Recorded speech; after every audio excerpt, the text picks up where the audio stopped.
हमनी के यह समाज में हमनी के साथे का दुराव होता सुनी। लिखी संविधानवा के छोड़ गहिला बाबा जी,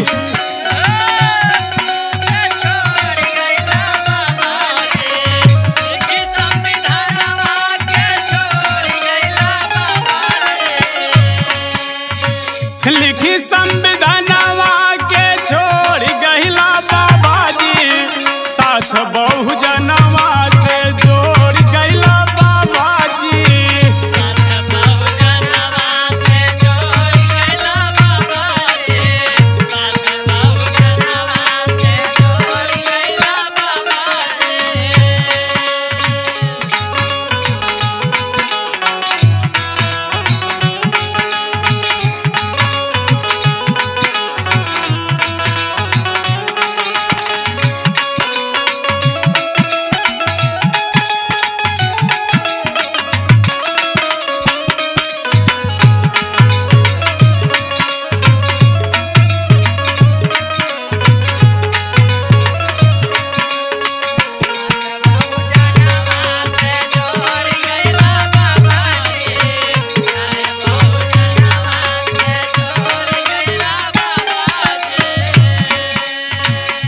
बाबा आज ये बड़का समाज हमनी से का करवावता।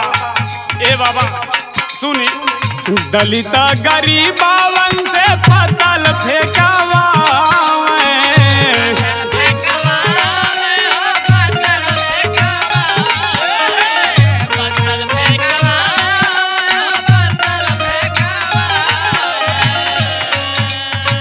ठाकुर और पंडित सा पाया पान चला,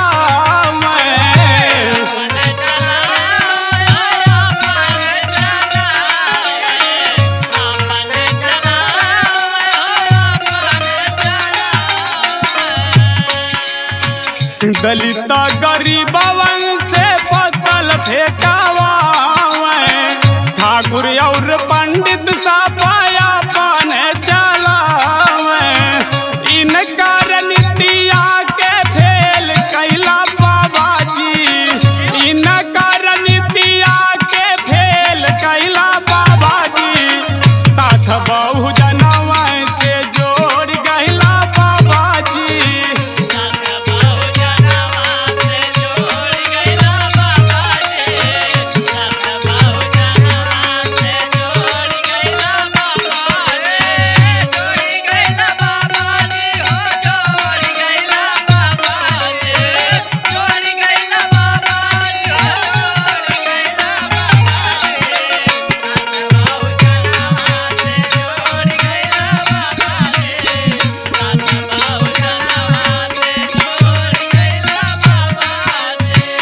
दलित समाज से बायसन छुआछूत हो,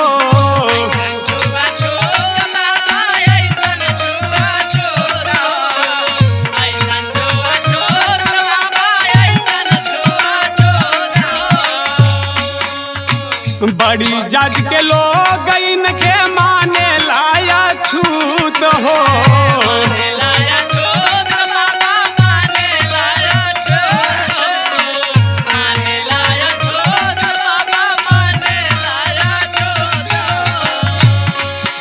देखी बाबा हम ये समाज में हमारी दलित समाज कैसे घुट घुट के रहत बा। दलित समाज से पायसन छुआछूत हो, बड़ी जात के लोग इनके माने लाया छूत हो, प्यारे लाल बतिया बताई गइला बाबा जी, प्यारे लाल बतिया बताई गइला बाबा जी, नाता बहुजनवा से जोड़ गइला बाबा जी।